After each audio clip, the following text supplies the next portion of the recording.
Aprisa, un hombre persigue su presa. Tiembla en su mano la lanza, vuela, zumba y da en su objetivo. Exhausto, el animal, converso en carne, cierra los ojos.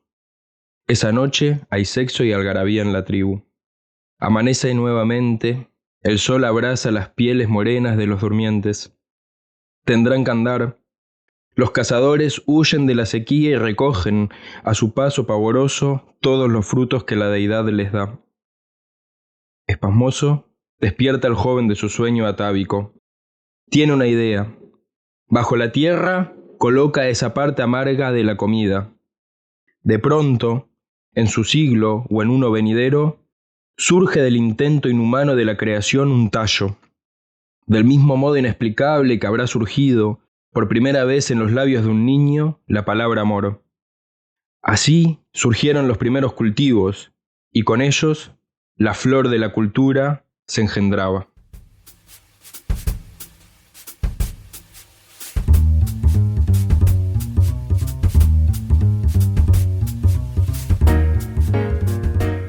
Bienvenidos a un nuevo episodio de Nefelium. Hoy, por primera vez bajo este nombre, nos convoca el tema de la cultura. Más específicamente, ¿está nuestra cultura en decadencia? ¿Florecen hoy las flores de nuestro arte marchitas? Es lo que nos preguntamos. Orset, ¿cuáles son tus primeras reflexiones acerca de este tema? Tema peliagudo y candente el de hoy igual. Tema peliagudo, o sea, yo lo que voy a decir es que me parece que, así como escribí unas pequeñas cositas, o sea, hablar de la decadencia del arte es un poco como hablar de Roma. Dependiendo por qué camino tomes, lo que uno puede interpretar en el proceso, no. Yo lo había separado para ir hablando luego en 3 temas: la nostalgia, la evolución y la estética. Bien, buena introducción. Manu, ¿qué primeras reflexiones te suscita el tema de la cultura? Vamos a hacer primero una ronda de primeras reflexiones. Exacto. Bueno.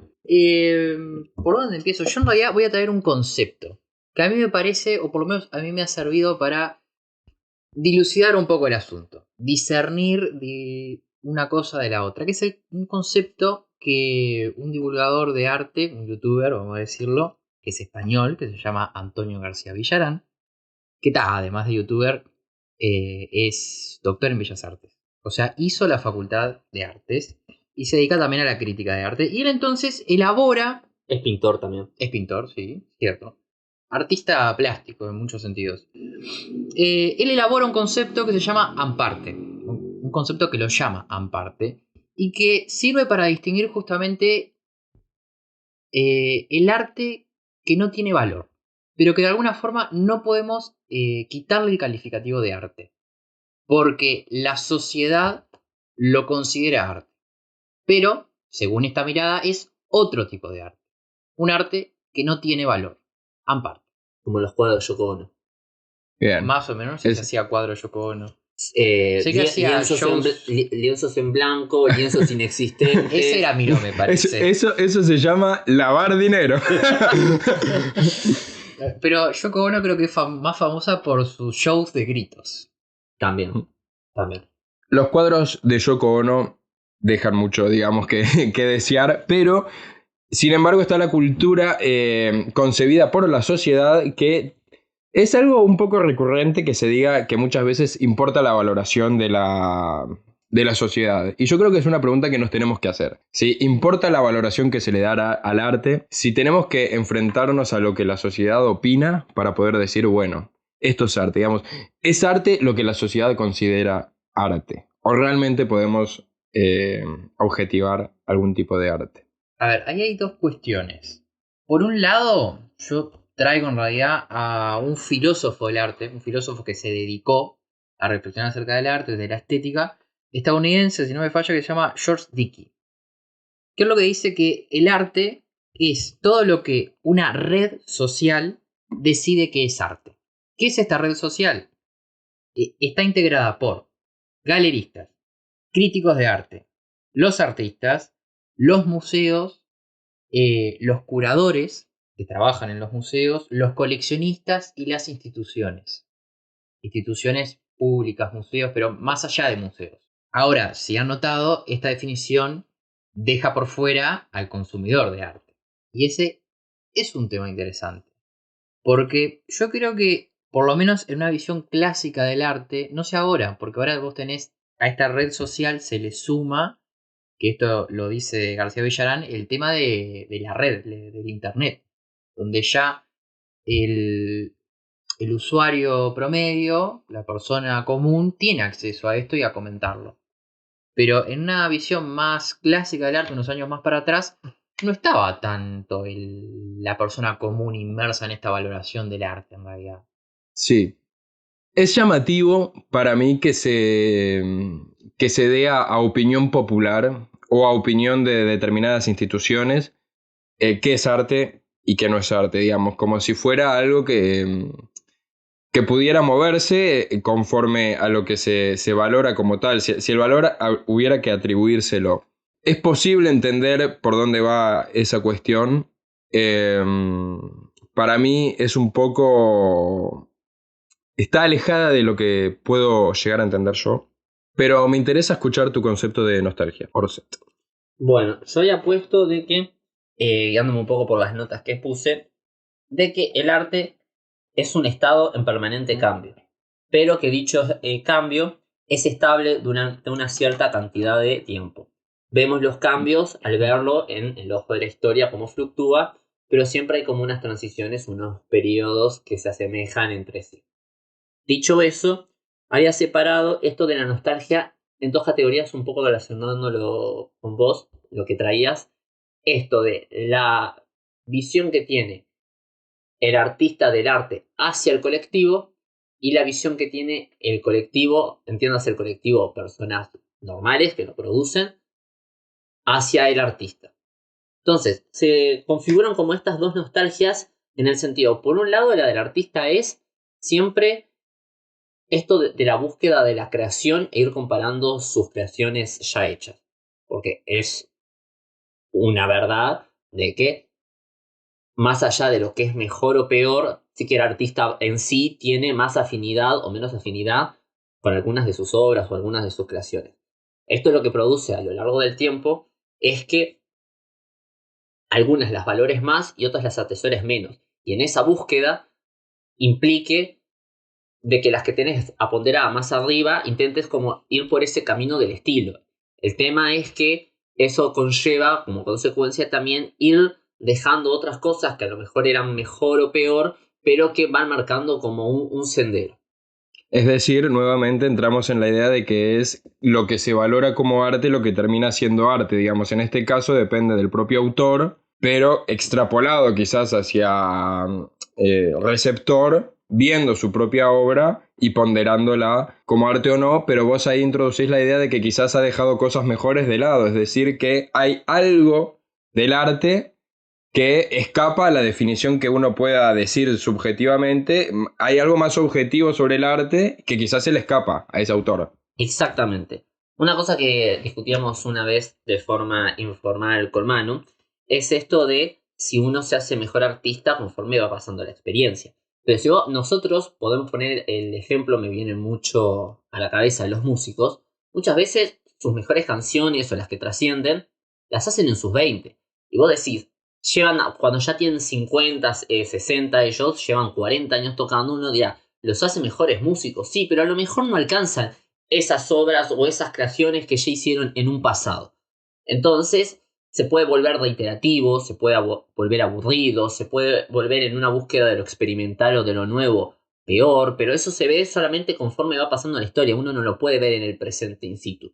Sin embargo, esa visión se puede transferir tanto del artista en sí como verla desde fuera. Otro ejemplo, siguiendo con la música, porque es lo que me viene al pelo en el contraste, es el Cuarteto de Nos, que hay como un poco de consenso en común de que sus mejores discos fueron 2, 3 seguidos, Raro, Porfiado y demás, Bipolar. Bipolar, que fue en el apogeo 2006, 2010, 2012. Los últimos discos, si bien están bien, todo el mundo queda como ese gusto de no es lo que era antes. Sí, habría que ver también si no es como nostalgia también un poco. Sí. Y también hay que ver ¿Qué hubiera pasado si el Cuarteto de Nos dejaba de producir en 2014, por ejemplo? O terminaba de producir con Porfiado. Habría sido una banda de casi 30 años, cuyas mejores producciones hubieran sido las finales. Sí, no. Esas cosas es difícil de saber, pero yo creo que en la búsqueda creativa, esas cosas no terminan de suceder por el hecho de que la gente que crea seguirá creando. Es como, más allá de ser profesión o no, es algo de la rutina, de la cotidianidad de uno. Yo quiero, a partir de esto que comentás, traer un término usado en varias de las cuestiones que leí, ampliamente repetido, e incluso uno de los dos, no me acuerdo quién, ya lo mencionó en este podcast. Una palabrita asociada quizás un poco también a por qué nunca el producto final o lo que hacen en el final de su carrera los cantantes o quizás podemos decir también escritores y otros artistas, nunca es lo mejor o rara vez es lo mejor. Y quizás sea porque también es su forma de subsistir eso. Entonces uno en un momento empieza a producir como ahora hace poco que salió Gladiador 2, no sé, uno hace secuelas o sigue produciendo con el fin de recaudar sin que sea quizás el objetivo estético la prioridad. Lo que me interesa es ver que nosotros usamos, y se usa, como digo, mucho también en los libros de una manera naturalizada, el término consumir, consumir arte. Y a mí me llama mucho la atención y les dejo algunas reflexiones para que ustedes las comenten si quieren y si no siguen con lo que habían traído también, porque es válido. Consumir quiere decir básicamente tomar algo y destruirlo en favor propio, ¿no? Por ejemplo, consumir un alimento, uno lo va destruyendo molecularmente hasta que extrae los nutrientes que le sirven y depone lo que no. Consumir el combustible de un auto, ¿sí? Y también está la idea de consumir en el sentido capitalista, de consumir productos y la sociedad de consumo incluso que se habla. Entonces, si el arte es puesta como un medio de lucro, ¿sí? Una forma de lucrar, y se consume, sigue siendo arte, es decir, el arte, y volviendo ¿no? a ese sentido etimológico de cultura y lo que mencionaba en la introducción sobre la agricultura. El arte, si florece, el objetivo es que arranquemos los frutos y dejemos ese árbol, ya está, ya dio sus frutos, lo consumimos y nos seguimos moviendo, o echamos raíces y buscamos que a partir de eso que hemos adquirido florezca algo nuevo y entonces esa idea de consumir se transforma en recreación, que es lo que en realidad debería ser el arte, me parece, ¿no? Recreación en el sentido de volver a crear, ¿no? A partir de lo que ha sido creado, yo lo tomo y vuelvo a crear. Y hay un círculo virtuoso artístico y no un círculo de leo una novela de 500 páginas y ya está, la consumí, la tengo leída, le puedo poner un tic y ya Lo que está. pasa es que el arte es un problema complejo en el sentido de que englobamos dentro de la palabra arte muchas cosas, ¿no?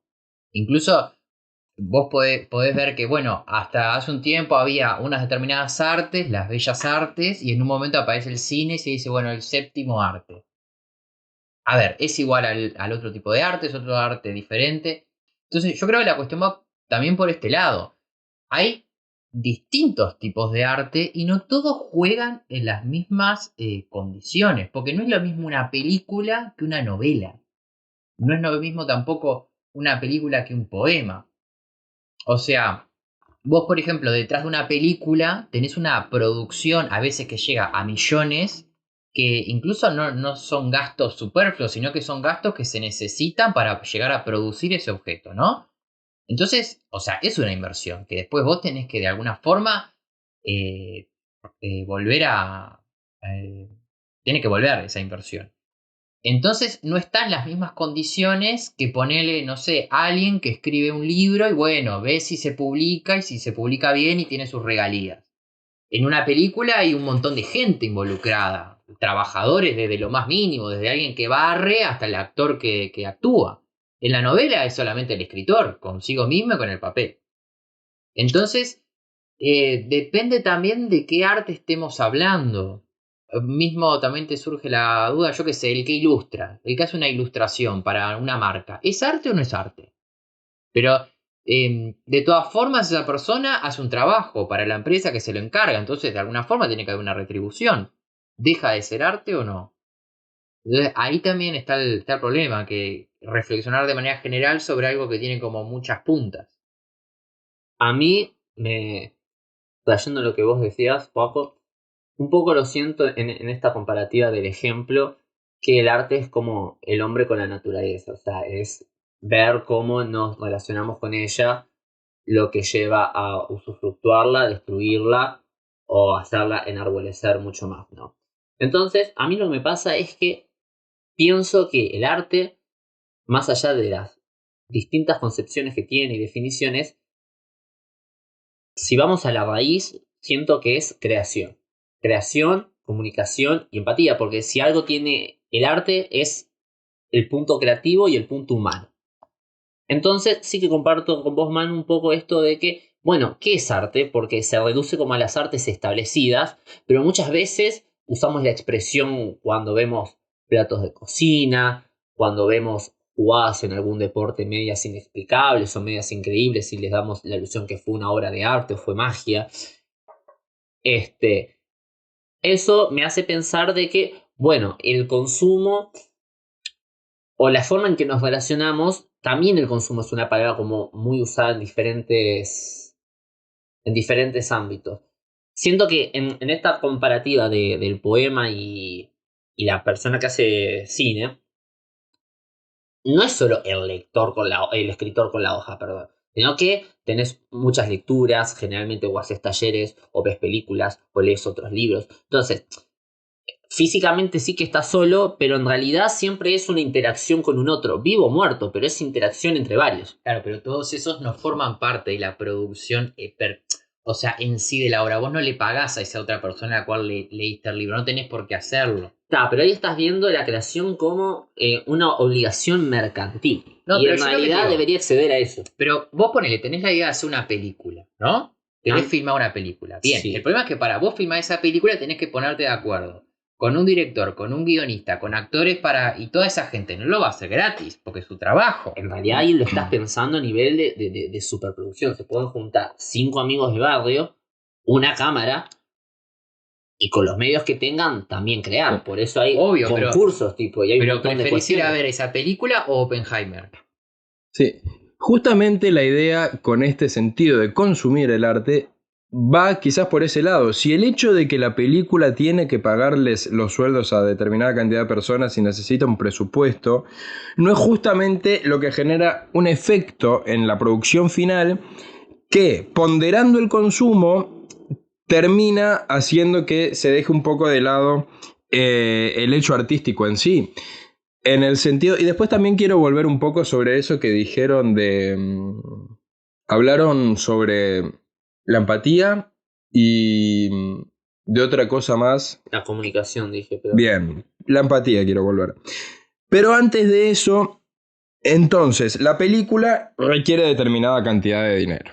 En la búsqueda de ese dinero, ¿acaso no haya justamente el dejar de lado el hecho artístico y entonces buscar cómo se puede conseguir dinero? Y no se termina de matar el hecho artístico, sino que se rescatan algunas cuestiones. Por ejemplo, y ahora es lo que viene la empatía, el arte para mí tiene que conmover o generar, bueno, digamos, esa empatía.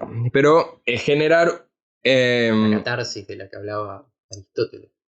Sí, puede ser la catarsis o sentir que uno es capaz de ver el mundo o de sentir esas cosas que no va a poder racionalizar y que el que produjo la obra artística sintió, sentirlas yo también por algún momento, a través de la belleza de la obra. Y yo no sé si no se busca muchas veces producir ese efecto conmovedor o por lo menos de aflorar emociones como el llanto, la tristeza o la felicidad de ver que una pareja termina realizándose cuando yo he tenido una relación frustrada y imagino que es mi pareja la que se está realizando. Entonces no se ponderan esa emocionalidad barata Queda entonces como algún resabio del arte, pero claro, todo lo demás que tiene que ver con el hecho estético y la belleza queda dejado de lado. Y pasan a ser emociones más superfluas, digamos, más baratas. Bueno, podríamos ver la cuestión del arte como una cuestión de grados. O sea, podrías tener ese arte y conforme fueras escalando, complejizando, un arte de mayor valor. Entre muchas comillas esta idea, ¿no? Pero es indudable que no todos los productos artísticos están como en las mismas condiciones. Comparto que no están en las mismas condiciones. Comparto que se puede ver un poco en medida de grados. Yo una cosa que estaba pensando en este ejemplo que me decías de lo de Oppenheimer, que te gusta ver más y una película under, por decirlo de alguna manera, o una superproducción, también hay que pensar de que en esto de los grados hay una cuestión también de respeto y de prestigio que está, o sea, ¿a qué voy? Por ejemplo, en el cine, o bueno, en los escritores, no siempre la primera novela, el primer poemario, el primer comentario que sacan es el mejor o es el que se termina vendiendo. Que a veces hay una similitud entre lo que se vende y lo que trasciende del autor, porque es como lo que más llega a las personas también. Entonces, dicho esto, con el ejemplo de la película, por ejemplo, es cierto que Oppenheimer puede ser mejor, pero se lo dieron a un director y a un reparto que no son desconocidos, son gente que ya han armado y han demostrado habilidad, con lo cual se pueden permitir hacer una apuesta con la plata, porque en realidad no sabían si iba a ser bueno o mal. En cambio, otras superproducciones de secuelas, como mencionabas hace un rato además, sí que están más apuntadas al llanto, al enojo, a emociones más superficiales, pero que entre muchas comillas conmueve. Pero eso le quita también un punto de lo estético en la medida de que no es esa búsqueda real. Y en relación con esto, y también rescatando otra cosa que mencionaron acerca de si hay, por ejemplo, arte en la ilustración que hace una persona para una publicidad o demás, podríamos pensar también una cosa que dice Borges, muy interesante, que igual, digamos, repitiendo lo que han dicho otras personas antes, dice, cito, el hecho estético es un brusco milagro. Es decir, ¿qué pasa ahí? Si el hecho estético es un brusco milagro, ¿por dónde pasa? Quizás el que hace la ilustración de la publicidad termina consiguiendo algo bello y el que estuvo en una búsqueda durante 30 años nunca consigue algo a ese nivel. Y eso también es un poco azaroso, ¿no? O sea, Es un brusco milagro. es un brusco, mira. Yo también diría que cuando vos te preguntás, bueno, ¿cuáles son los componentes de una obra de arte? En un sentido como más general, yo siempre llego, no sé si hay un tercero, pero siempre llego a dos, que son, por un lado, el contenido. O sea, la idea que está detrás, lo que transmite, como más a nivel conceptual. Y por el otro lado, la técnica. O sea, la destreza que tiene ese artista en el manejo de su arte, de su oficio, vamos a decir. Entonces yo me hago la pregunta, bueno, a ver, si tenemos cero técnica, pero un gran concepto, ¿funciona? Y si tenemos al revés, si tenemos muy buena técnica y somos excelentes, pero del concepto estamos vacíos, ¿también funciona? Mi respuesta es que no. O sea, una obra con, por ejemplo, un soneto, que es todo perfecto, ¿no? Le das la rima excelente, todo está medido perfecto. Pero no te dice nada o no te conmueve, es un arte vacío. Lo mismo al revés, vos podés tener una gran idea, ser excelente, pero si la técnica no ayuda a representarla bien, también fracasa, porque las ideas son ideas, hay que formalizarlas de alguna forma. Sí. Entonces es como un justo equilibrio entre ambas. Bien. Creo que hemos reflexionado sobre asuntos muy interesantes y viniendo un poco después de estas reflexiones acerca más bien de lo que es el arte o qué es arte que valga la pena o sencillamente qué es arte, entendiendo que valer la pena es lo que lo hace ser arte. En definitiva, quizás sea tomando y sobre todo la parte de la forma, digamos, que muchas veces se toma la forma, por ejemplo, se publica un libro, se publican cosas con enter apretado a los que se denominan poemas, y incluso por receptividad, se los termina denominando arte, cuando en realidad lo único que tienen es la forma del arte y son muy, muy vendidos. Excelente, ya ahí puedo poner. Bueno, ahora ponga usted y yo después leo. Excelente, porque me vine al pelo para introducir el concepto que iba a quedar ahí, que es el de amparte. Lo que vos decías justamente, bueno, ¿cómo discernimos de este arte que como que no tiene esfuerzo detrás? Entonces, yo creo que este concepto de alguna forma dilucida la cuestión. García Villarán lo que hace es hacer un manifiesto en parte. Y entonces él hace como una serie de puntos para definir justamente lo que son obras de Amparte. Él lo que pasa es que lo hace también relacionado mucho a las artes visuales, que es su campo, o más bien a lo que es el arte académico de museo, digamos. Pero también podríamos pensarlo en otros tipos de arte. Y por ejemplo, lo que dice es que si la obra consiste simplemente en la elección de un objeto, cualquiera de la realidad, que es convertido mágicamente en una obra de arte por ponerlo solamente en un museo, ¿cuántas veces hemos visto, no sé, agarras un vaso, lo pones en un museo y opa, es una obra de arte que representa la vaciedad de la existencia? Bueno, eso no es arte. Perdón, me corrijo, es amparte, es arte, pero es otro tipo de arte. ¿Por qué? Porque justamente detrás no tiene ese esfuerzo, es algo que se puede hacer, que todo el mundo en su casa lo puede hacer. Entonces, te deja frente a esa cuestión. Bien, sí, es decir, que la ponderación de la sociedad en cierta forma entra en juego, pero él, desde una mirada quizás un poco más, existe el arte objetivo, dice, está, no es arte, le pone un nombre, el que quiera, para acercarlo un poco. Claro, y por ejemplo, después hace también, si el valor de la obra está sustentado nada más en un texto o en la explicación del propio artista, no, porque esta obra significa tal y tal cosa, si la obra no lo dice por sí misma, tampoco. O sea, yo no puedo pretender que ese vaso diga más de lo que no dice. Sí, sin duda. Si necesitas un manifiesto para poder apoyar el significado de la obra, no. Exacto. Y más sobre todo cuando son obras lingüísticas que vos no podés pretender haber expresado algo mediante el lenguaje y después tenés que usar de nuevo el lenguaje para expresarlo mejor. Es decir, no vamos a incurrir en ese camino, pero en este caso me parece interesante un poco una cuestión que menciona Barthes en una intervención que tuvo en un coloquio que hubo, en que habla que hay como una división de dos culturas, una minoritaria y la otra mayoritaria, ¿no? Entonces, cito, nuestra sociedad no hace más que otorgarse a sí misma una cultura inteligible. La división es la condición formal de toda cultura, desde que abandona el plano de las técnicas para acceder al de los símbolos. Bueno, ahí un poco más técnico se pone.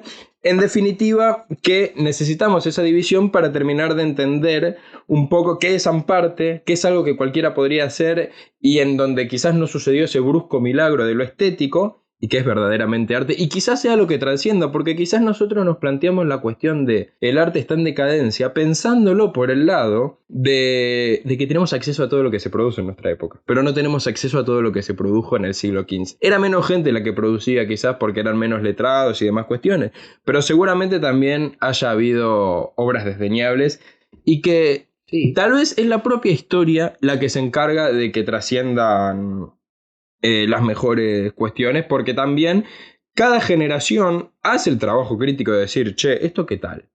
Y con que una diga, lo dejamos de lado, ya es muy difícil que después siga reproduciéndose. Bueno, yo pensando primero Más que la propia historia serían las personas, ¿no? O sea... Bueno, una especie ahí de pero sí, pero no, porque la diferencia está en que tiene que ser una cosa como un poco de mito, de traspaso generacional y epocal. Si eso no ocurre, justamente se corta, eso muere. Entonces queda como perdido en el lapso del tiempo.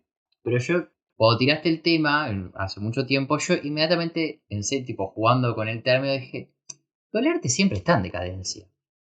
En el sentido de que siempre hay un arte nuevo, una nueva generación que se opone y, digamos, sustituye a una generación anterior, que de alguna forma se piensa que es un arte decadente. Entonces, de alguna forma, el arte siempre permanentemente está en procesos de decadencia y de resurgimiento, de decadencia y de vanguardia. Sí, pues ahí hay que ver también qué tanto entra la honestidad de las personas que haciendo el viejo arte ven que su arte ha entrado en decadencia. Pero, por ejemplo, podemos ver el caso del Cuarteto de Nos también, que ha sabido renovarse, ¿no? Intento de renovarse. Bueno, Sí. capaz que intento renovarse que nosotros como público viejo no logramos Entra de alguna quizás- forma conectar, pero Está- sí las nuevas generaciones sí, ellos logran como captar eso nuevo. Sí, quizás ahí incluso los reaccionarios somos el Nosotros. público receptor y no tanto los artistas. Bien, entonces, ¿alguna reflexión final que usted quiera proponer, señor Orset? Que no pasa nada.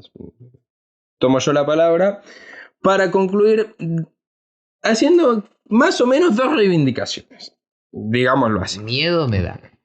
La primera es que, y teniendo un poco esta idea de la conmoción y de si esto me hace llorar, y también de la forma, que no hay que caer para entender el arte en esa falsa sinécdoque, ¿no? En ese falso todo por la parte, ¿no? O la parte por el todo, ¿no?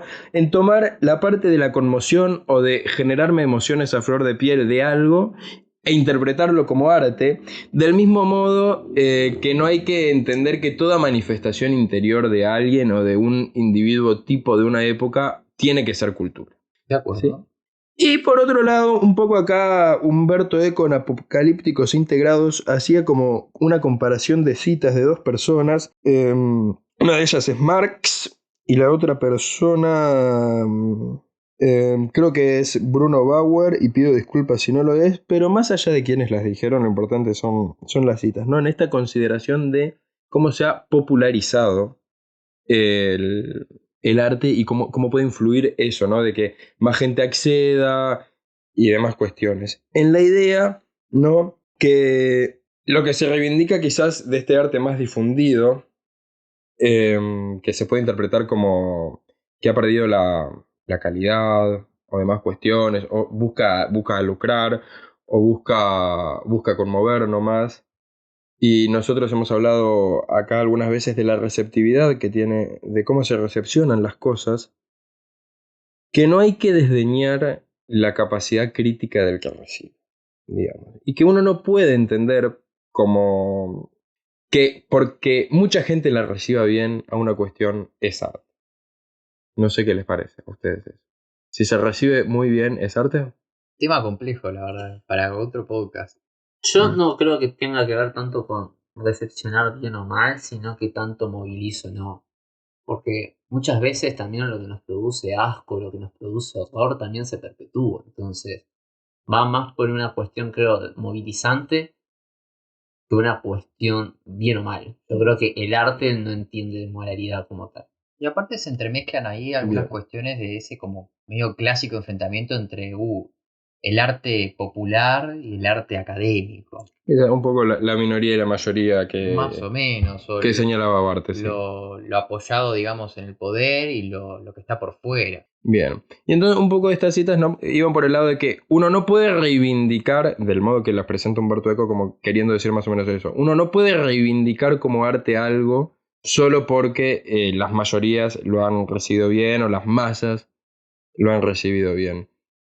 En esta oposición de citas, entonces Marx defendía un poco esa idea de que las masas al tomar conciencia de clase, es decir, al tomar conciencia son las que van a tomar la posta en la historia, y entonces uno puede decir hay como un acceso al arte global, pero el arte en sí, y hay otra gente que viendo cómo las masas acceden, por ejemplo, a leer, nos dicen, bueno, como las masas ahora han accedido a leer, lo que lee la mayoría o estas masas es lo que hay que considerar arte. Y bueno, como eso no puede ser un criterio, digamos, de mayorías, que quizás en nuestra sociedad democrática a veces nos tienta mucho lo que defina el arte.